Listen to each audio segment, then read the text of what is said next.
Electro and Bono Movie Power Hour.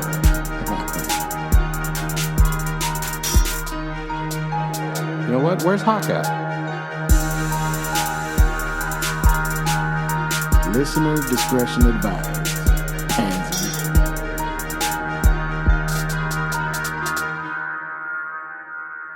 in. Welcome to the Electro and Bono Movie Power Hour. I am Electro, of course. Yo, what up? This is Bono. And we are back again with another exciting edition of the Movie Power Hour. We are movie lovers here, of course. We cover it all, from the movie theaters to the Blu-rays to the streaming. However we can get it, that's how we take it here at the Movie Power Hour. We're not critics. We're not actors. We're not in the business at all, goddammit. We're the real people, the movie goers. Go to the movies all the time, and you know what? It's time for us to give our opinions on all this Oscar talk going on here. We have a voice. God damn it. And we can record it and put it out there. Yeah, exactly. We don't have to put it on Netflix. Dozens listen. Dozens of people listen to this. Are you kidding? Maybe 1 dozen. Maybe not dozens. 1 dozen people listen to this show. Thank you, guys. 13 count as dozens because we got 13 listeners. We got a new one recently. We're up to 13. Yeah, dude. Another soldier turned to the Movie Power Hour Army. Yeah. Anyways, we're going down the list of the movies that are being nominated or not being nominated, and there's a lot of conversation going on about these Oscars. I think they're a big fucking sham. We've been going through them. This episode we are covering A Real Pain, nominated for 2 Oscars this year. Kieran Culkin for Best Supporting Actor, which there's a little bit of controversy about this, because is he really a supporting actor? It seems like there's 2 leads. Right. And it should be like 2 lead actor. It should be a lead actor nomination and not a supporting actor. But sometimes they do that to like sneak in an Oscar nom or win for somebody, you know. Right. So that's what we're getting here with Kieran Culkin, and also he's the front runner. Everybody thinks he's gonna win. Hopefully he does. I think he did a pretty good job in this movie. I love Kieran Culkin. He was good. He's funny, obviously, in Scott Pilgrim. He's fucking great in that film. Yes, he is. When I was a teenager, I watched this movie called Igby Goes Down on Showtime, and as Lily says, I never looked back. I was like, Kieran is good, and this movie's good. Right. You had my boy Jeff Goldblum in that movie, Ryan Phillippe, all-star cast, Amanda Peet. Wow. So, you know, they were all bringing their A game. This was like 2002 or something. Right. And, you know. And now he won. He won Best Performance by Actor in a Supporting Role in Motion Picture, Golden Globe. He beat Guy Pearce for The Brutalist, Jeremy Strong for The Apprentice. Our boy Denzel Washington got nominated for Gladiator 2. Yura Borisov for Anora. Boris. And Edward Norton for A Complete Unknown. Wow. Not a bad group to be in there with. Yeah, Culkin brought it then, huh? Yeah. So, I mean, out of these movies, well, I haven't seen The Brutalist or The Apprentice. I need to watch those 2 movies still. Yeah. The Brutalist is in theaters right now. Let me see here how long this fucking movie is. Because I want to go watch. It's got an 8.0 on IMDb. 3.5 hours? 334. Whoa. So this is a movie that obviously we have to watch in order to weigh in on on if this is going to be the best movie or what. This is what some people are saying. Right. It cleaned up on in the Golden Globes, and now it's being looked at as the favorite for the Oscars. Maybe Adrian Brody's going to win Best Actor again. Right. Who knows? Hopefully, I mean, if it's between this or Emilio Perez, which I haven't seen yet, dude. Hopefully, The Brutalist gets the awards, but it's gonna be a journey. Like, I don't know. Like, should I go watch this in the movie theaters? Just 3.5 hours. Yeah. I think that's probably best, man, because It probably would be the best way for me to watch the movie if I wait for streaming. right. It's like you're not gonna sit down and watch a 3.5 hour movie from beginning to I'm end. gonna bring it up as many times as I possibly Schindler's can. List. Exactly. How many times? How many times have you sat through Schindler's List? Like, I mean, this is a little bit extra. I think you have sat through Schindler's List more than Steven Spielberg did when he was editing the fucking film. Right, You probably. love that shit. Probably now, but you know, how many times have you seen it? How many times have you sat through it? I think from beginning to end, Right. I've never sat through it. Wow. I've seen that movie in chunks. I'll tell you this, dude. When they do these releases in these theaters and they show it, we're gonna go watch it. I don't Okay. care. You know what I mean? All right. Let's go full in for Yeah. that one. Yeah. But you gotta. I guess you kind of have to take that same approach for this one because I know you. You know you. And I know that you know that I know you. Exactly. We were just talking about Stiller and how great he was. Yes. Is good. Well, you always have that. I feel like we have that conversation every now and then. Yeah. I just need to re-bring up that Ben Stiller is very good. I just need to throw it out there. Yep. But if you can have a chance to kind of break away from a long movie, I'm sure you do, right? Absolutely. But, you know, if you go see it in the movie theater, you have to watch it. You Right. can't pull out your phone. You can't fucking Right. be fucking walking out. I mean, I guess you could. You Right. could just keep going to get snacks. Fuck this long ass movie. I'm going to go get some Twizzlers or something. I need some Twizzlers to get through this fucking sad ass fucking I need movie. something to fill in the sweet tooth really quick. I know. All of a sudden, got a real sweet tooth during the brutalness. Yeah, but the good thing about streaming services right now is that half of these movies are available now to watch. We watched A Different Man that was on Max. Mm-hmm. A Real Pain is on Hulu right now, Mm-hmm. and you know Disney. a lot of people have Hulu. I have Hulu. Mm-hmm. So I was like, oh, cool. Now I don't have to pay. I guess I already pay for Hulu. Yeah, I'm on the Disney app every day. Damn. So I see that You live and die by the mouse, as they say. Mm-hmm. He runs the world. You wish upon a star. Mhm. So I saw it there. It got some push. It got pushed up there. So I was down to watch this movie. Either way, I like Eisenberg. He's a great actor. Second film he's directed. I never watched the first film because it got pretty bad reviews. Mm. And so it seems like with his sophomore attempt, he really fucking connected here. And this is a very interesting movie. Let's see what we got here. We got a 7.1 out of 10 on IMDb, 96% Rotten Tomatoes, 81% audience score. Mm-hmm. Written and directed by Jesse Eisenberg, stars Kieran Culkin, Jesse Eisenberg, Jennifer Grey coming back as Marcia, Mm-hmm. and Will Sharp as James. He was the tour guide, I think. Oh, right. Marcia is the cougar. Mm-hmm. Do you think she gave Benji a handski or something during this? Probably on the train ride, you know? I think they might have gotten away with it.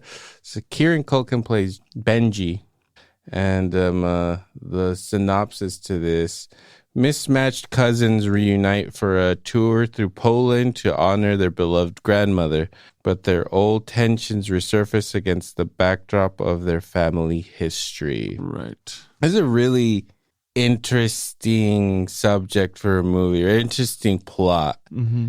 Two cousins who at some point were like super close, like brothers, Mm-hmm. who like life happened and, you know, obviously they get separated. It seems like Jesse Eisenberg's character met a girl, fell in love, got married, started a family, and Benji over here was all of a sudden alone. Right. And they don't really hang out anymore. They live in two different places. Seems like Jesse Eisenberg lives like in New York or something. Is it in New York? Yeah, New York City. Yep. And Benji lives, I don't know fucking where, but not New York. Upstate. I don't know. Yeah. And Eisenberg is, he's doing his thing. He's doing that Eisenberg thing. Right. Eisenberg. Mm-hmm. He's just fucking nervous, like anxious, super like not confident. Right. Like just like from the other movie we were talking about, just kind of like just really wants to get out of people's way, or like does not want to be a nuisance. Mm-hmm. Mm-hmm. And then you got Benji over here who just fucking, he's sarcastic, he's funny. Right. He's like really, I don't know, even energetic. Yeah. Animated, I would say. He's really animated. Yeah. So like basically the complete opposite of fucking Eisenberg over here. Right. So it seems like they're having this reunion and they haven't hung out in a really long time. And then they're going to go on this fucking Holocaust tour. Right. That's a weird plot for a film, right? Right. I mean, the backdrop of they lost their grandmother is already a dark feel, right? Like they're honoring her death, right? Yes. But by doing that, they got to learn who she was or what she might have gone through during those times. Yeah. So they fully want to immerse themselves there. Honestly, I didn't even know there was things like that. Me neither. This is the first I heard of this. Because that's in itself seems like an oxymoron of a vacation, right? Like, I'm going to take this time off and go to take this trip to another country where, you could go anywhere if you're going to have a little vacation. Right. And you choose to make it about like real pain and suffering, real dour stuff, shit that's really going to take a toll on you emotionally. Right. When you see these things. I was honestly thinking about you a lot because I know you love Schindler's List. Right. I know you love Schindler's List. I know you did the traveling and stuff. Mm-hmm. And I don't know, you didn't do any, did you go to anything like that? Dude, I had a plan to go to Germany on this voyage with my buddy Ace, right? And we decided to go to Italy and hit Florence and Venice. Do a little bit more touristy stuff opposed to, I personally wanted to go there. I don't believe he had an interest of doing so. And I just didn't want to hijack the trip or be like, hey, I'm gone for 2-3 days. I'll meet you here type stuff. Right. So we just decided to travel together and then end up in Spain. But you told me you went to like catacombs and stuff, yeah, right? that was in Paris. Yeah. So, I did do that. So you did see some kind of like mass grave, right? Fucking the biggest. It's huge. But where did those bodies come from? Is there some fucked up genocide shit? No, well, I mean, kind of, but not really. It was the Black Plague. Right. It took off a shit ton, basically all of Europe. Yeah. I don't know how much, but I mean, Paris got fucking hit. Everything got hit. But you didn't visit, so anything like this, that was the goal. Honestly, I did want to go to Auschwitz, obviously. But I was thinking about you, like after I watched this movie. Because the movie hits hard, especially in different ways. Also because of like the Holocaust, and then also you see that again, and it's never fun to hear the statistics or whatever. You see the rooms and like all that stuff. All that shit's like right. Like so, I was thinking about that. Like, would you like to go on a trip like that? I would love to go on a trip like that. And I know that sounds fucked up and or wrong to say, but it's, you know what, man? Even like going to the catacombs, whatever, dude. It was a really bad thing to happen to the world, but I would say it's more natural than it's a fucking genocide or an like a execution, you know? But it was insane to be able to surround yourself with that much death. Right. Death is crazy. And even I know I wasn't supposed to. I touched the fucking skulls. I touched the shit. I was just like, you know what, bro? What if you brought something back with you? Maybe it did, bro. Maybe maybe I did. The catacomb curse. And funny enough, in this, I'll tell you this, Frederick Chopin is having a great year because in Strange Darling, all the backdrop piano shit was Chopin. This one, every little bit was Chopin. Right. Born in Poland, fucking pianist. He's fucking fantastic. I listened to him on the outside of this to see it with that. I was like, bro, I love this. But if you listen to enough Chopin, you get in these moods where it sounds silly, sounds funny, but like penis players are super. Penis players? Pianist? Like pianists? You play with your penis. Yeah, he did. You don't. Not me. Not while the music's on. Not as a professional. No. Not at that level. I didn't make a career out of it. He's known for it. But he's buried in Paris along with Jim Morrison. That's what I was gonna say. And in the line for the catacombs, I totally blanked on that, and we walked up past it, and I was sitting there. We're about to enter the Super Death Hall, and I was like, "Fuck!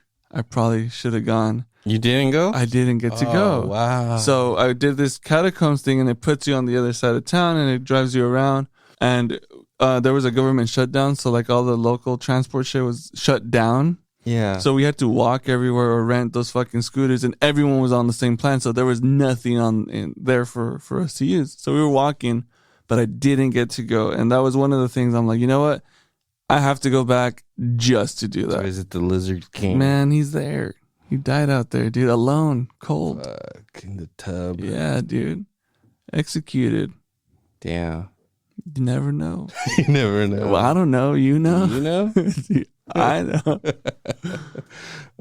But yeah, I would love to do something like that. And honestly, it was kind of trippy too, because they're like the younger people, right? They meet at the airport. They're kind of rekindling. They're on this voyage. They hit Europe and they meet up with a group of people. And these are all walks of life people. They're all going on this tour, which is, again, like just the concept of it is very interesting, where you sign up to go on this messed up tour and you're going to do it with these people and kind of make an agreement with these people. We're going to go through this shit together and experience all this shit together. Right. Like, that's a really deep thing to put yourself into. Right. You don't know what these people's connections to this shit's going to be. And you're going to go through all of this.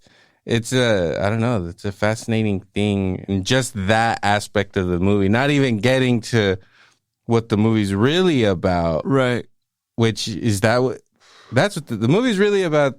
These people's like relationship, right? These two guys. Right? Or is it about fucking the Holocaust? No, it's about them. Right? 100% about them, yeah. But it's so wrapped up in it too. Right.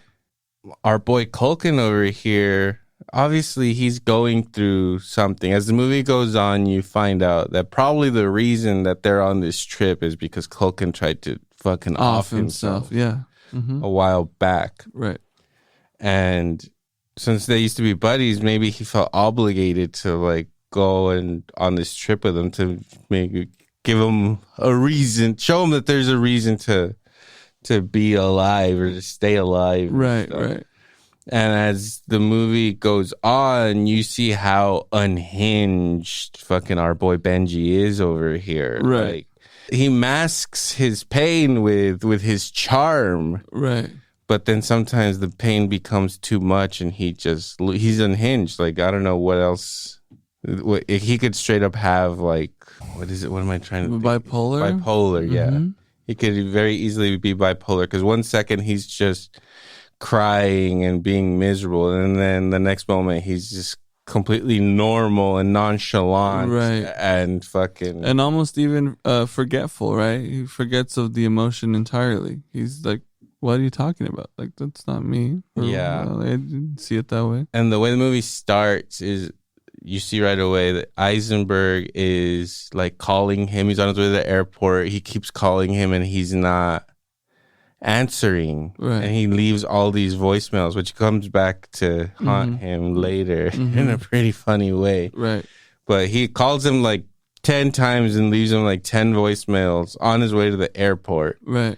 Which kind of lets you already know that Eisenberg does not trust Benji over here to be on time. He feels like he has to be reminding him. You're holding his hand and or some stuff shit like that. Right. And he shows up thinking, fuck, this guy's not even answering. He's even going to be there or what? Homie was already there waiting for him. But you also see that fucking Benji is the kind of guy that will ignore your calls 10 times and just wait for you to get there. Right. You know, that's already like a dick thing to do, right? Right. Like, so he's kind of like a dick. He definitely lives on his own terms and shit. For sure. Doesn't care about if he's inconveniencing anybody around him. Right. The slightest bit. Mm-hmm. And he makes people like love him and then like hate him and shit. Right. He'll really challenge people and make a scene and make everybody be like, dude, fuck this kid. Right. And then the next day he'll be like just their buddies and wins them over again. Right. It's a trip. I'll tell you that, like, even outside of going to a guided tour like that, all right? And some of the things I didn't sign up to do, like it's like this, like each country is gonna have their sponsored shit that really want to show you their culture and all that shit, and they're in cahoots with the travel agencies, with the fucking airlines, with the big hotels and stuff like that. I did the whole hostel thing, and then each one of these hostel places kind of do their own thing or their version of that. But for the most part, it's just general exploring, right? And then some of those times, all of those times, there's new people coming in. And, you know, like we stayed in Spain a couple days, and you get to experience a different part of something in that city with these strangers most of the time, because most people don't want to be by themselves. Some people are traveling alone, and others like a pair. And you go do this shit and kind of trip out on some stuff, like how we did the catacombs with some people from the hostel. And, you know, you share that moment with them, and it's kind of like, okay, well, bye, you know, take care of yourself. Yeah. But it's such a moment that even to this day from then, like, these people keep contact. They're like, oh, hey, how you doing? Like, hey, I see you doing your shit. Like, because you met under a circumstance like that to, like, kind of have a humility hit, right? It's like a reset. It's like why people do ayahuasca or some shit like that. They want to get grounded into life and really learn to appreciate shit like that. I mean, why else would you go visit Auschwitz or the fucking catacombs or something like that, you know? Yeah, that's like the dilemma in my head, you know? Would I want to visit a place like that? My instincts, I don't think I would want to. Mm-hmm. Like, that is a lot to, like, take in, you know? Especially, there's a part in this movie where they're literally showing, like, the fucking gas chambers and shit. And, like, seeing all that is like, ooh, I don't know if I would fucking be able to handle that. Oh, for sure. And then one of those and we're not even Jewish. No, we're Mexican. Completely different. Yeah. We have no base being over there. Our roots don't go that far. Some Latin Americans do. Yeah. Argentinians. Hey. They're out there. They were doing They're it. hiling out there. They were. They're hiling the boy. Mm-hmm. Being around death feels one way, but I feel like being around pain and suffering and just straight up fucking genocide must be a whole different energy. Death is coming. Death is here. Death. Death is coming. Little IT crowd. Always. That IT crowd podcast coming. It's soon. coming, dude. It's taking years, but it's coming. One day. They explain life. It sucks that I wanted to watch it the other day and it's not on anything anymore. Oh, really? It's not. It used to be on Netflix and then it was on Amazon. But I mean, you can still get it, but you have to pay for it. Right. Which I might just have to. Right. Like, I should just own it so I could watch it whenever. I love that show so much. It's so good. You need to just watch it every now and then, you know. That's the reset we're talking about. Just to see how good life is. Exactly. How funny it is. Mm-hmm. See what Roy's up to. Moss. A real pain, Vano. It's because, again, the movie's sneaky, man. The movie is sneaky because it's hitting all these emotional levels. Again, yeah, Eisenberg, not only is he this anxious type dude, like he really cares about his cousin. He feels bad for him. He feels like he can't tell him, like, hey, what's really going on? Because I don't think it's really explained. They say he wants to off himself, but you're kind of left to believe, like, okay, is this trip to remember his grandmother, or are they doing that because he did that? Well, also... did he try to kill himself after she died? Well, also, Benji does say that his grandma was his best friend. Right. So, obviously, after Eisenberg kind of went off and did his thing, it seems like Benji kind of really leaned on his grandma, and their relationship got... Right. more real. I mean, I don't know about you. I love my grandma and all, but I don't think I ever said she was my best friend. No, you know? No, but I did spend her last month of life with her like every fucking day. But I can see that. You know, I wasn't opening up to my grandma, but just being around a person for that long, constantly, right? It definitely makes you feel something else, and then you mix in a solid bond. Much like how Eisenberg kind of equates it, right? He's like, well, okay.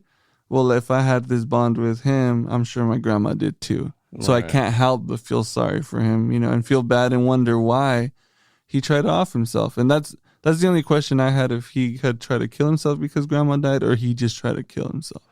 Right. I would assume it happened after his grandma died, but maybe he didn't do it because of it. Right. Maybe that was just like, you're over there when you're experiencing loss like that. You don't know how, especially if he's not mentally right, you don't know how you're gonna react to that. Yeah, because I feel like at that point too, Eisenberg's is kind of doing it for him, because he's like, if that's indeed the reason, then he needs closure here. He really needs to put it out there and get it past him. Yeah. And that's where the conflicting thought is of like, okay, it's either they're just having a trip, or Eisenberg's like, I don't know what else to do. He literally tried to kill himself. Right. Grandma's dead. How do I make this? How can he be happy?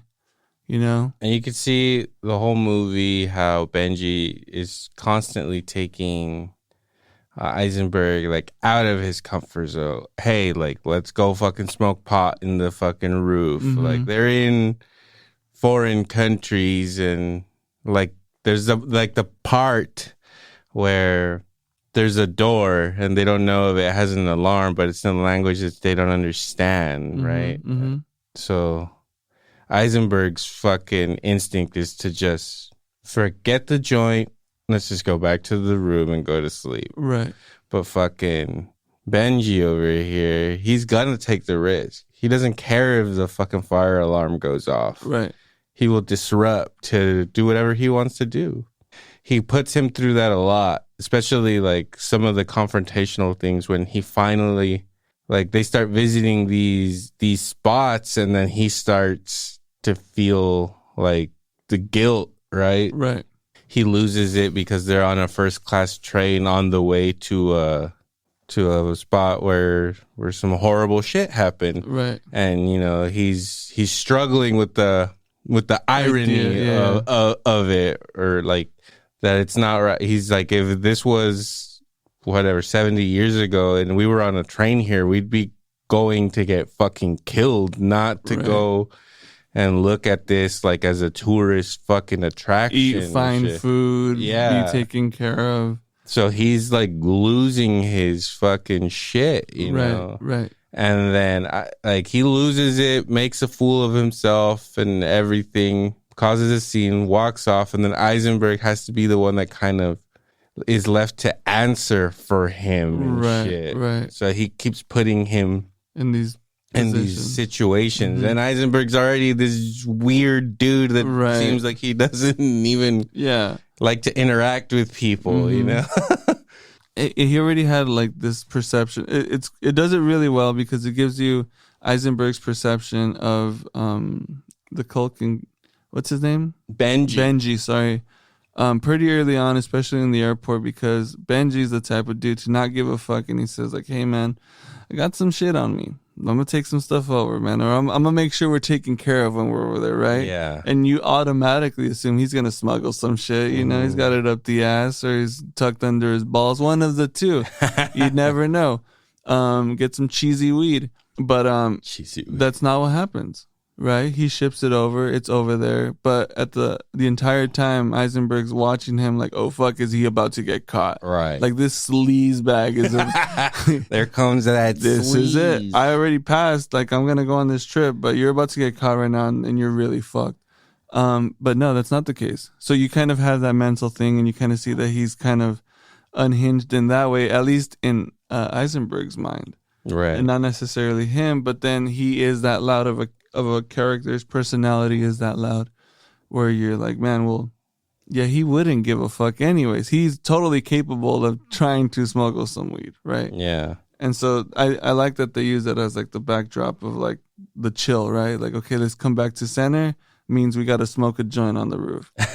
I'll tell you this, dude, I got stoned with a bunch of different people. I got stoned with Argentinian Koreans. Nice. Speaking full-blown Spanish, getting super fucking lit, talking about Cali weed. I'm like, first of all, you guys have no idea, but we're going to get super high right now. And we went to the club and all this type of shit, but it was really fun because I was like, okay, let's hit center with a bunch of people who are down to get high because a bunch of people didn't get high.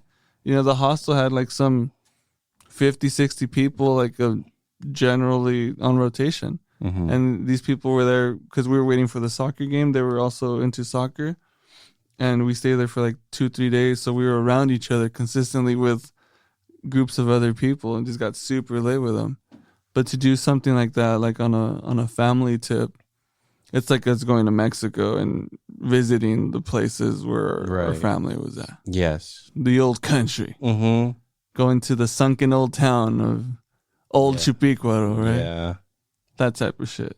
Get some scuba gear. It's underwater. Can't reach it. It's like Atlantis. It's basically Atlantis, really. Mexico. Central Mexico, really.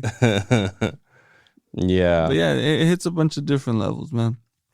Yeah, and then like, so you're going through that. There's that emotion, just how different their personalities are. There's that, how much he takes him out of his comfort zone, how nervous he makes him, how much he's on edge being like, oh, this dude can fucking, go crazy at any moment. Right. And like I said, and then the next day he's friends with everybody. Maybe he's finger blasting the cougar. Uh-huh. We don't know. Oh, there was a guy in that group who survived genocide, right? I mean, and then became Jewish, right? And it's like, whoa, okay, that's a complete different perspective on life, right? Right. They're at these monuments, right? And they're like it's a dark monument, and then he's just like, oh, like why don't we take like a fun picture, right? And at first everyone's like, oh, this is kind of disrespectful, but then he turns it into like a positive thing where everybody has like a nice little experience in this sad place and shit, right? Which shows you like how this guy could actually fucking make like everybody be like, oh damn, like all right, different outlook or whatever, right? But then their relationship starts to bubble up, They're out there on that roof getting stoned and stuff, and he's just like, he tells him like, I don't understand like how you could have done something like that to yourself, and he's like kind of like breaking down a little bit and being like, bro, like I love you, man. Right.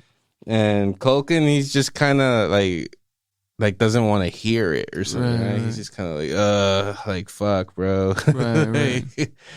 And it's a weird thing. And then you're right, Eisenberg has like two really strong fucking moments in this movie. There's a dinner scene. Yeah, the dinner table scene was where Culkin storms off or something, right? Or he just leaves. He just randomly leaves. right. He just gets up and leaves, and then Eisenberg starts telling everybody like about their relationship and stuff. And He has an outpour, like an emotional outpour to everyone. Yeah, he's had enough. You know, he's been through enough emotionally during this trip where it all comes out. Right. He lets everybody know about their relationship and shit, you know, just how much he loved him and how much he hated him at the same time and stuff. It's very good. It's a good scene. He definitely delivers it pretty fucking well. Yeah. But yeah, you get this perspective. And again, that's like an extremely intimate fucking journey because you are essentially, these people become your family for the week or whatever, and then they're gonna leave early. They're gonna leave early to go visit the actual house then rather than to continue the tour. Yeah.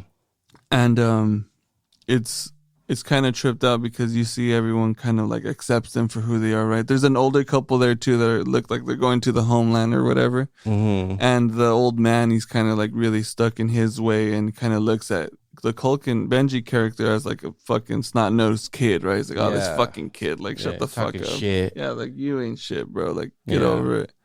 But it's just the way the upbringing or whatever. And then what's really cool is that in the when they go to the camp and they go into the chamber and the furnace, they do the shoulder shots of everyone passing by looking towards it, right? And every one of these characters have like the same expression. Like at that point there in that trip, it doesn't matter who the fuck you are, like you're taking it in for its true fucking face value of like, you ain't shit, bro. Yeah. Just like these people were in shit and they were just eliminated from existence. It's really dark and it does it really fucking well because then you see a little bit of the glimpse, right?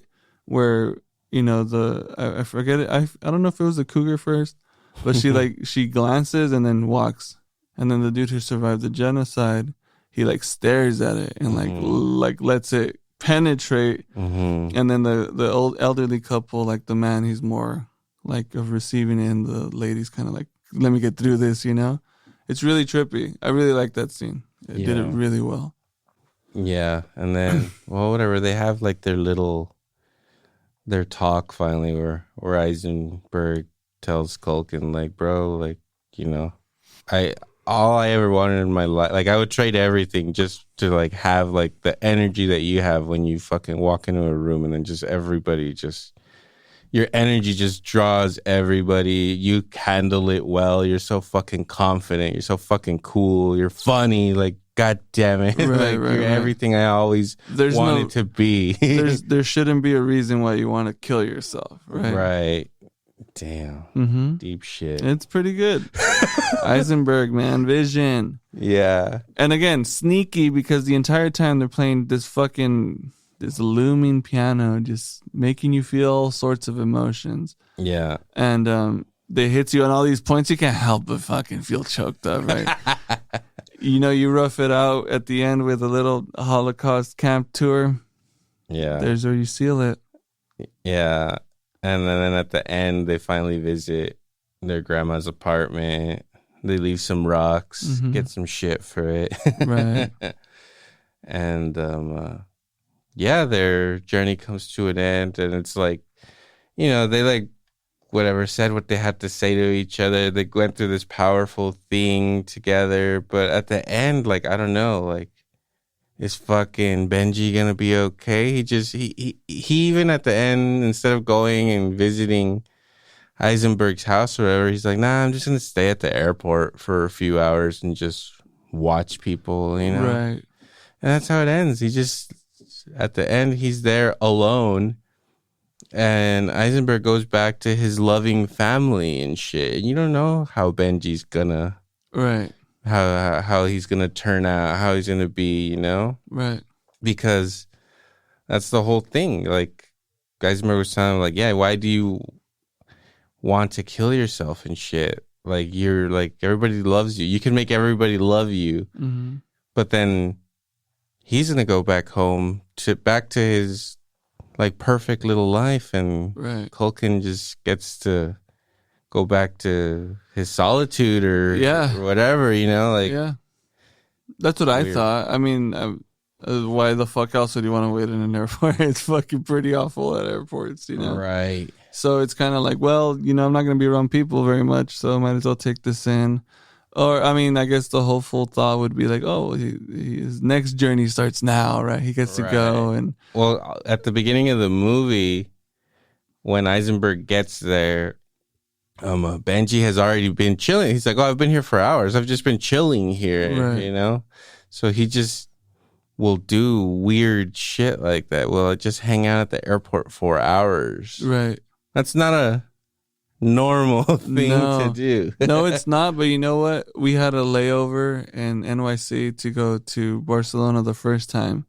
And first of all, fucking that airport, JFK, is fucking huge. So they have a bunch of like restaurants, like chains, shit, obviously, and then they have lounges and bars and all this type of shit. So we went to this bar, and at the time it was Vic and I, and there was this lady, like an older lady, going to Romania, and I swear to God, I thought I was talking to like a fucking vampire character the entire time. Drinking that we had the 32 ounces, they had the big fucking glasses. We're like, I will drink some beer, fuck it. We got 3 hours. What the fuck else are we gonna do here? So we're pounding this thing with this fucking lady.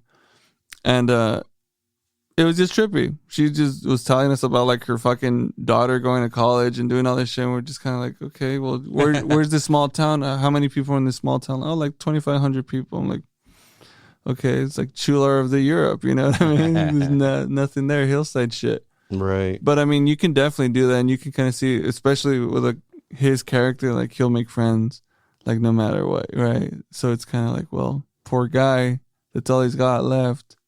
Until he goes home and tries to off himself again. Damn. Yeah, it's pretty dark. Pretty dark. Hopefully Benji figures it out. Hopefully. I don't think he does. But yeah, he makes an impact in like all these people. And again, even when they were saying bye to Eisenberg, I don't know if you noticed, but it's just like they were just like, okay, well, bye. Like and they were like all giving him hugs and yeah. It was pretty trippy. Yeah, well, it's the whole thing. It's a lot like a different man. Like, he just gets to sit there and watch everybody just fucking love this other guy, and he's just there, Right. It's trippy. Yeah, very good. What do you give it? I would give this one like a 7.5. 7.5. Yeah, I think it was good. But you know what? Maybe an 8 because of all the Holocaust stuff. Brings it up to an 8. And the Chopin stuff. You know what? It was an hour and a half. It seemed a little bit longer. Does. But it's maybe because of that emotional shit. Yeah. It's taxing. It is. There's all that death camp stuff, like the shots and the images that they chose, they were all very like powerful and stuff, like respectful and shit, right? Like where you feel the weight of it. It's like I could imagine if you went to a place like that it just feels different. Like no one talks. Like it's just quiet, right? And just the minute you step into it, it's gotta like have a completely like you're in a void or something, right? Right. Time stands still type shit. Yeah, so that's how that movie made it seem, and I was putting myself in that situation and just being like, oh fuck, that would suck. Right. Yeah, no, even when we visited the catacombs, you're going like some 300 feet into the earth, right? Fuck that, dude. Bro. So you're like on a spiral staircase going down. I literally counted. Well, at the end, right? It's like, okay, you're hit at 100 here, 200 here. And then above you, you have a line that's kind of the airwalk line, and it's painted on the roof, and then it splits to different ones. But essentially, the thing is like, hey, if you're lost, this line and either which way, doesn't matter how long it takes you, will get you out. So it's like, okay, follow the fucking line. And in fact, this was the process of how these people were building this thing. But it was trippy because I didn't really like give a fuck about time then, But like we went into this pretty early and we were down there for a minute. And when we came up, it was like fucking afternoon sunlight. And we were like, wait a minute. Like, what the fuck just happened? But it definitely feels that way because you're taking it all in. Like, it's really like impacting. And if you're with the guided thing, like you're stopping at like specific sections that were dedicated for the femur or some shit. You know what I mean? So crazy. It's perfect size right here. No, but like the different representations and how they, just like when building buildings, you know, you make it better, so they would get in there and construct shit around it to reinforce it, and because over time it's gonna get fucked up. It was, bro, I'm 6'4". The entire fucking time when you're past like the main tunnels, there is stacks of bone to like my shoulders. So you get the hunch in there. No. I'm walking erect, right? But alongside here in these corridors, there's literally stacks of bones all the way through, and they're up to my shoulder. Yeah. And it's forever, like a block or 2, 3, and you're kind of like, yeah, this isn't stop. Like all of these people. Who the fuck was just like, you know, this is a waste of bones. Why don't we stack them up? Why don't we make something? Get all these fucking bones. You can make a bone tunnel. We have enough. What do you think? There's 1 million plus people here. It's 2 million bones minimum. One per side, left and right. Hear me out now. I got an idea of what to do with all these bones.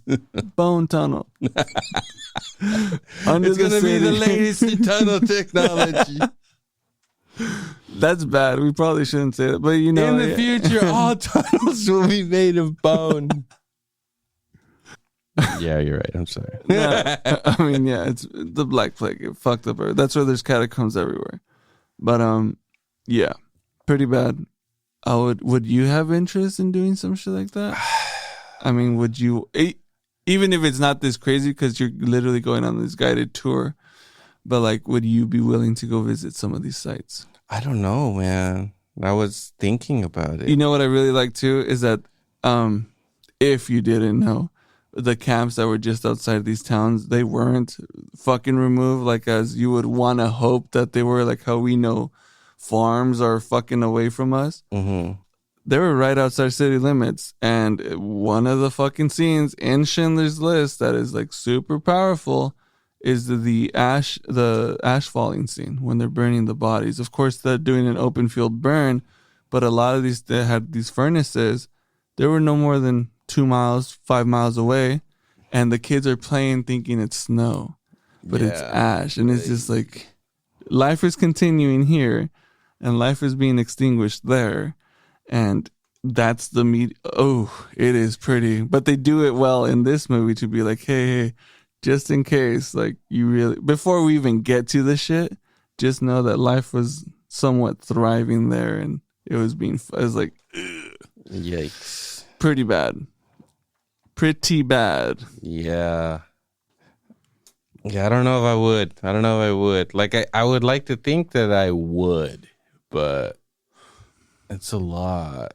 That's a lot to willingly put yourself through. Mm-hmm. I understand why somebody who has roots there, you know, right, ancestry there, would want to go back and maybe experience that. But I don't know if I would do that just for, you know, I'll go to Universal in Japan or something. Right.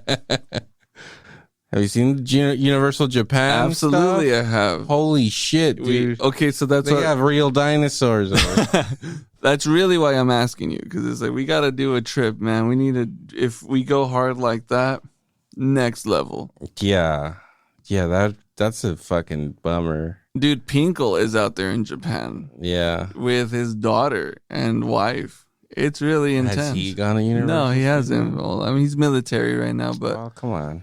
You know, It'd be cool if he Take did. a day, take a half day. He was also, dude, I feel really bad because he was also in Hawaii too. We could have definitely gone to the Jurassic, to the King Kong, to all that. I'm like, my boy's like in all the spots right now. Pay tribute to our fallen patriots out there in the Arizona. Exactly. We could have gone to Pearl Harbor too, right? You go experience that. Never again. Think we all committed a hate crime. We just committed a federal offense. Let's get our stories straight. He came at us with ninja throwing stars. And the samurais. The goods. Mm-hmm. Live hard, sell hard. Yep. The Don Reddies. Best thing Jeremy Piven ever did. No, Smoking Aces, maybe. You think he was better in Smoking Aces than I watched Don that. Reddy? I loved it. But yeah, he didn't. Well, obviously didn't make me laugh like Don Reddy. But he still made me laugh. Makes you laugh. He's still really good. Also, Rush Hour 2. Oh, he's great in Rush Hour. You know? Yeah. But a real pain. A real pain, man. Mm-hmm. Really liked it. I'm probably right there with you. I'd probably give it another 8.0 for this one. Mm-hmm. Yeah, I could see an 8. A bit more on this one for sure. It was really pretty too. It was really well shot. Yeah. It was cool. So nominations for Culkin and for Eisenberg for best screenplay. Cool. Let's see who. So we got Honora as a nominee for best screenplay.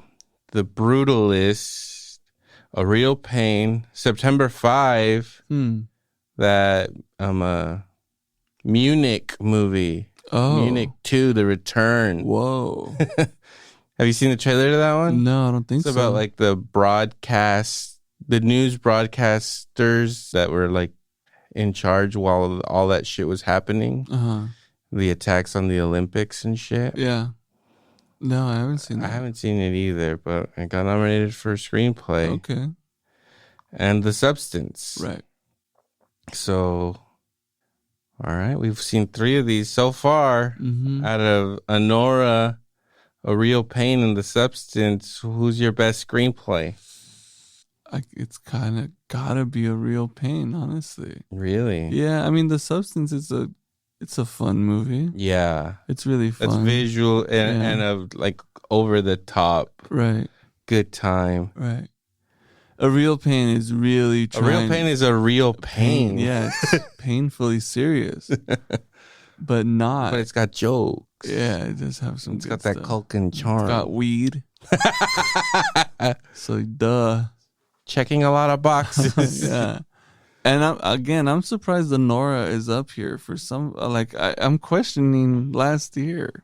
I'm like, what the fuck? Like, how is this Maybe up you the gotta top? rewatch it. And Challengers isn't, you know? Would Challengers be on this list? I for feel you? like it'd be there before Nora is, for sure. Would you give it a better screenplay than A Real Pain? No. No, but it would compete. It'd be there. It'd literally be where Nora's at. And again, maybe The Brutalist is the shit, but until we watch it, we don't know. I've heard some reviews saying that the first 2/3 of it are like really good, and that then it kind of the last hour, like at least I think I've seen one person say that the last hour is kind of like it loses steam, but the first part of that movie is just really good. Okay. That's one of those trailers where it's like all mesmerized, Right. powerful, Right. so important right now. Right. Hansel is so hard right now. Hansel. Everywhere I look. Hansel. Yeah. Well, all right. Well, we'll see. We'll see what happens here. I think from this list, it looks like maybe The Brutalist is the likeliest winner. But what if Eisenberg comes in and becomes an Oscar winner? That'd be pretty crazy. cool. Yep. You never know either. They could give it to Sean Baker for Honora, because for the longest, this movie was just like a shoe-in for everything. Right. Now it's kind of up in the air. Now it's really like Nobody knows. Other than Kieran Culkin, which everybody seems to believe he's going to be the one that's going to win. Right. Let's see who's nominated alongside him. So we got fucking Yura Borisov. Right. He got the Oscar nom. We got Kieran, Edward Norton, Right. Complete Unknown, Guy Pearce for The Brutalist, and Jeremy Strong for The Apprentice. Interesting. Yeah, again, surprised at the Honora stuff. I don't see how that guy that's what I'm saying. Should be nominated for an Oscar At all. Like, what the fuck? Did I watch the wrong movie? I don't think so. This is the gangster guy, right? Correct. Yes. Like, whatever, he's good in the movie. I'm not saying he's bad in it at all, but to nominate him for an Oscar? You're saying this is an Oscar nomination? There's no fucking chance. How? It's a little... So that's what I'm really questioning last year. Like, what the fuck came out? Because I'm like, this can't be at the top. What kind of sick world are we living in? I'm starting to believe your conspiracy. Hey, it's not a conspiracy. That the Oscars are a fucking sham. They are a sham. This is what we're doing here. We're fucking proving it in real time. It's real, dude. All this time. I hate to keep bringing it up, but they gave one of these things to Rami Malek. Right. For having bug eyes. Right. I just watched I was telling you about that. I know. I don't think it should have won. Fuck no. I don't think. What about... I will give you this. It's a good imitation of Freddie Mercury when he's performing the song. Sure. He dances and performs like him. Yeah. Is that worthy of a fucking Oscar? I think not. It pays to be gay, and that's what he did, and everyone ate it up. Perfect timing on the Queen story. Great story, by the way. I enjoyed every aspect but Rami Malek, and I can see why. And that the movie itself is okay. It's not great. I liked it. It's not great, but what makes it better is that you're literally hearing all the fucking Queen hitters throughout the whole thing. Right. That's all good music. I like the process of that and how they made it, how they represented the music building side of the whole thing.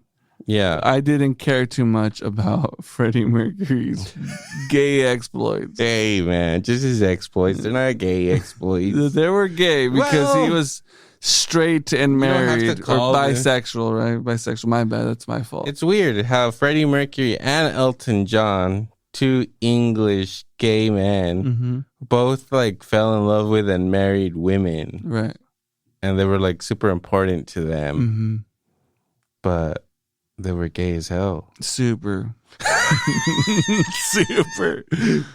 So yeah, I'm starting to believe you. I get what you're saying. I won't apologize for not listening, but I will say you're making some sense now. Well, again, so once we get to the point where maybe next week or I don't know, the week after that, you finally have to start watching the Dune movie. Right. So if you see and can appreciate that as like, do you think, like I think, that should be considered basically the best movie of the year? Right. Or do you think, no, it's fucking a real pain? Is that your front runner? As of right now? As of right now, yeah. Your favorite movie? Yeah. Duh. Yeah, I haven't seen The Apprentice. I didn't see Complete Unknown either. I probably should. Another music like biopic, right? Yeah. I watched, finally, I forgot to tell you, a few months ago, I watched the Bob Marley movie. Oh, fuck yeah, dude.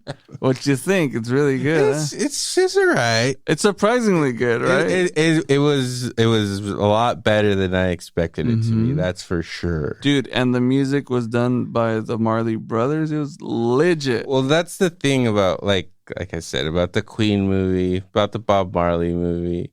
At the end of the day, if they're using the real music and you're seeing like the power of the music, that pumps you up because that's all great music. Yeah. If you watch a movie of Bob Marley, And, my girlfriend was watching it with us, and she like doesn't like that kind of music. And I was like, I'm not a super big reggae fan either. Right. But Bob Marley's undeniable. Absolutely. He wrote I don't know, 7 fucking 7. Fuck no. Well, I mean, that everybody knows, big hits. Yeah, I get what you're saying. Those songs will stand the test of time For sure.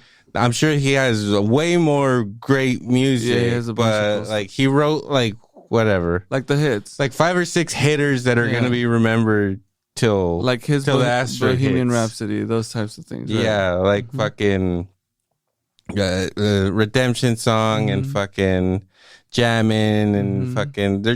Keep going. I shot the sheriff. I know you like all of them. I shot the sheriff. All this shit will be remembered forever. Right. 3 Little Birds. Yeah. They're great, undeniable fucking songs. Fuck yeah, they are. So, obviously, of a movie does a good job of portraying the impact of the song. You're gonna feel it. Oh yeah. And it's the same thing with this Bob Dylan movie. Right. It's even if you obviously I'm a super big Bob Dylan fan. Right. But even if I didn't, you'll still appreciate it, especially you as a musician. I'm sure you will appreciate that fucking movie. Right. And what about Chalamet fucking hosting SNL and then playing obscure Bob Dylan songs as the musical guest? Right. Very interesting. Well, he had to promote, Again, he dedicated 5 years to the. Is he gonna win it? You think so? They're propping him up. Here's the thing. Fucking Adrian Brody is now the favorite. At first, they were saying maybe Chalamet's gonna come in and steal it just because he's so popular. Right? He's so hot right now. He's Hansel. Right. He is Hansel. He's so hot right now. Yeah. He was great on Theo's podcast. Yeah. And he's just been going out there and promoting the shit out of himself, and then goes on. I'm just he was his own musical guest on SNL and did Bob Dylan songs. Right. That's so weird. It's super weird. But then he's just showing that he really committed into this role. Yeah. He had to commit to a point where he's like, well, I have to do something now. I don't give a fuck. Fuck it. And I watched it. He's a funny dude. His skits were funny, but the performance was kind of, the thing is, I don't have a reference point, so I took it at face value. You tell me if that was anything good. His performances? I only watched one. Okay. Which he starts with Outlaw Blues, which is a Bob Dylan song that I really like. And I guess it was fine. It was the song. That's a good fucking song. It seems like he had a good band. It's weird to see him, this guy who's dressed like a fucking, I don't know what, rock star, pop star right now. Right. With weird sunglasses and a puffy jacket. Right. I don't know. It was weird. He gave off real what's that fucking guy's name? Hi Mark. What's his name? Oh, Tommy Wiseau. Yes, very on that level vibe. What's the other fucking guy's name? What other guy? Not Tom. Is it? No, it's not him. Michael Jackson. Fucking Michael Jackson. Chris Tucker? No. He does the he has the Band of Angels. What's his name? I am blanking so hard. The Band of Angels? Yeah. No, what the fuck? What are you talking? The Leonard guy, Skinner? No. He tries to dance like Michael Jackson. What's his fucking name? The white dude with the ponytail. He even has a ponytail like What the fuck is his name, man? I don't know what you're talking about. What's the name of the song? He has a fucking... Do the song for me. I don't remember the song. Oh my it's God. so bad. White Michael Jackson? Essentially, Vanilla yes. Ice? No, man. No. Corey Feldman. Oh. Corey Feldman. Fuck. Sorry, that took forever. I'm sorry. But yeah, real vibe. Forgot what the fuck I was talking about. I got fixated on Corey Feldman. No, I didn't see that. Corey Feldman is insane. No, I know, but have you seen his performances? Yes. Yeah, like that, like the hooded type. Yeah, no. Obviously, he didn't go for the choreography, but just the presence kind of felt really Feldman-ish. Well, it was, yeah. Not the performance, just the It visual. was weird because, well, he's an actor. Yeah. And I know he played Bob Dylan. Mm-hmm. I don't know if he has any experience with performing music in front of people, but Right. if you've never done that before, you have no idea how you're going to act on stage, Right. especially when you're the focal point of it. Right. You have no if you haven't been in a band or something and gone up there a couple of times and then kind of realized, like, okay, this is how I want to act. First couple of times you get up there, you don't know what the fuck to even how to act. Right. Yeah. So, Or you do it. it was awkward. It was you- awkward to me. Yeah, or you do it really bad and believe you're doing it really well. Yeah. Corey Feldman stuff. Corey Feldman with that like complete confidence. Mm-hmm. I don't know if I saw that cocky confidence from Chalamet on SNL. I mean, I do give him props for going on there and singing weird Bob Dylan songs. Right. And like I said, I only watched the first one. I didn't watch the second one. Did you? Did you watch them? No, I didn't. I saw his skits. You didn't watch any of the performances? Mm-mm. I saw the clip of it like on TikTok and shit, and I was just like, okay, well, it's not for me. Well, the Outlaw Blues song, which is what he starts with, I like that song. It's a good song. Okay. So I sat through that part of the performance, and then at the end, he starts singing another song, and he does do like weird things. There's like a light and a screen behind him, and that becomes a part of the performance. Like he just made it all really visually interesting to look at, right. but at the same time, it was kind of like, all right. But I mean, all power to him. Yeah, he has some balls to do that. Again, Because yeah. if you're an actor and you're just an actor and then you decide to not only do that, but on SNL where you know that like everybody's going to watch it. Right. And you're Timothy Chalamet, of course they're going to watch it. Right. Like that could have gone bad. Or was it not? I mean, who knows? Who knows how they... I haven't seen anything talking about it, but maybe some people didn't like it. I'm sure some people didn't like some it. people Like didn't the like diehard it, fans or it something. was looked at like, oh Like shit, Joaquin. like he's going for it. Right. He's doing everything to get the attention and recognition for. He's going as far as performing Bob Dylan songs on Right, SNL. That's right. pretty fucking intense. That is intense. Well, So we'll see if he can pull it off with like just grit. hard work. Yeah, we'll see, man. Well, I guess we should call it a day. We'll come back next week. We'll see what movies we cover. I want to really cover Dune, so let's see if we do Dune or Bono's. Actually, no, you told me your favorite movie of the year was Emilia Perez, right? oh, you're right. You said you were gonna watch and give me the honest, unbiased critique for that one. So I can't wait to and hear I will what critique it. yeah, to see what you got to say, because I feel like one, you'll love it, and two, you're gonna be like, yeah, why was I even doubting that? Yeah, why is anything else nominated? Right. This should be called the Emilia Perez Awards, Yeah. not the Oscars. It's like everyone else feels, right? That's what all the critics are saying. And They love it. James Mm-hmm. Cameron loves it. James Cameron's gonna give him the award. Here you go. mm-hmm. I got this for Titanic. Mm-hmm. Now you too shall receive the same award. You will sink this to the ground, just like I sunk the Titanic. Should James Cameron make a movie about the sub that went down there, dude? I think it only makes sense, and if anyone's gonna pull it off, it's him. Have you seen all the interviews he's given about the sub and stuff? No, I didn't even. He's bother. such an expert in the field, such an innovator, that James Cameron. Well, he did do some stuff for Titanic. You know, he raised the bar. He gave him the funding to expand their program. Is what he did. Yeah, I think only one person has visited like the Titanic more than him. Right. He's up there. He's crazy. That's pretty insane. Would you go see the Titanic? No.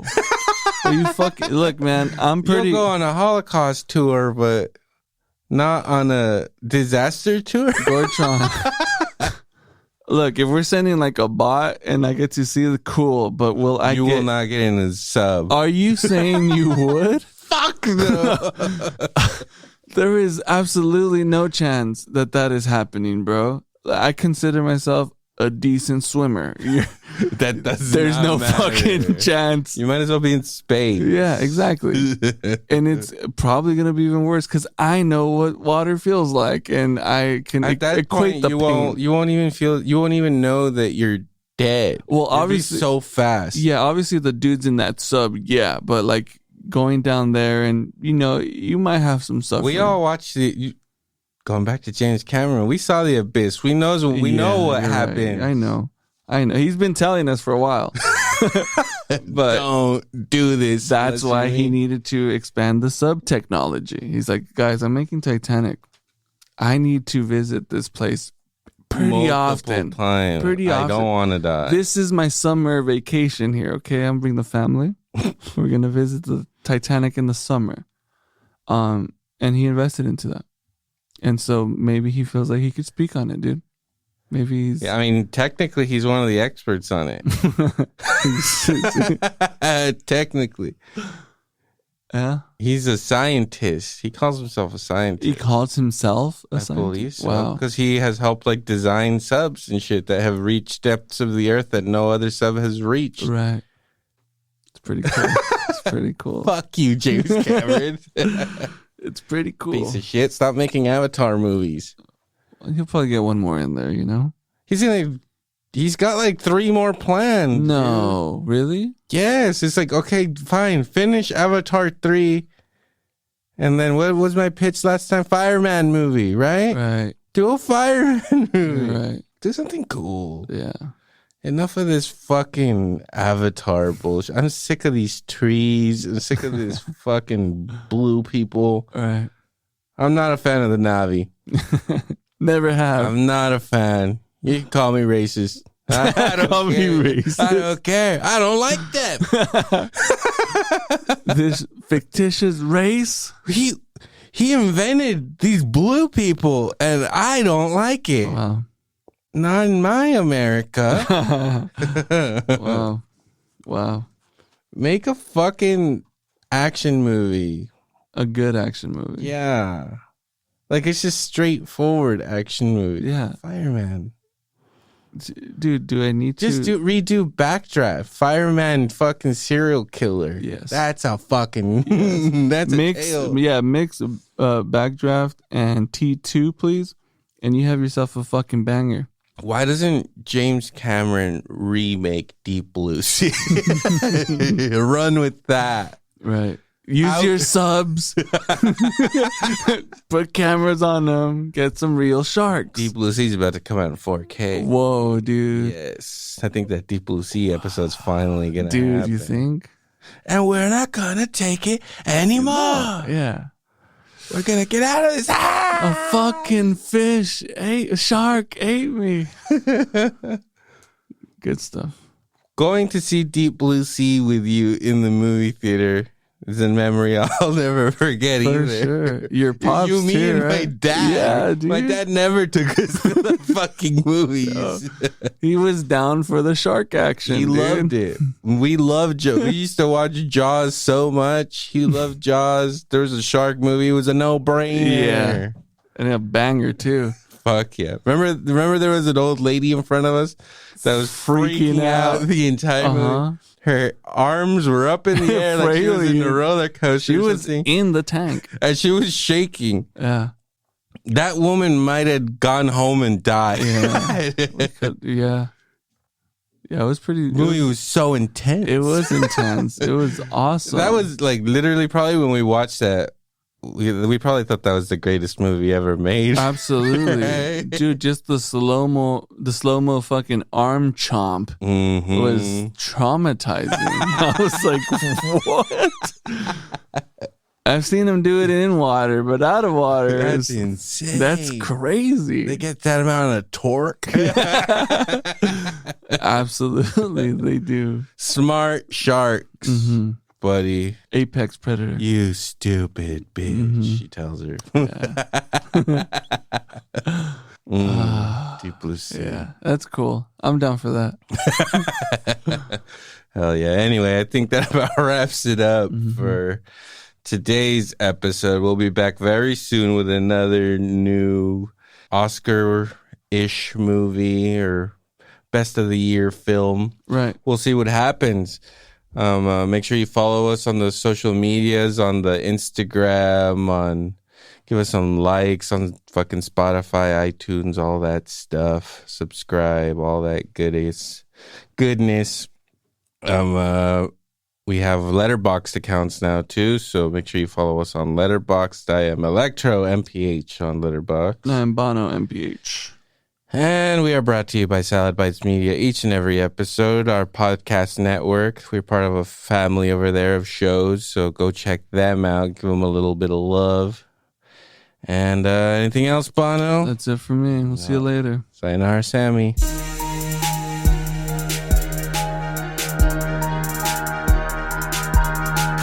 The Electro and Bono Movie Power Hour.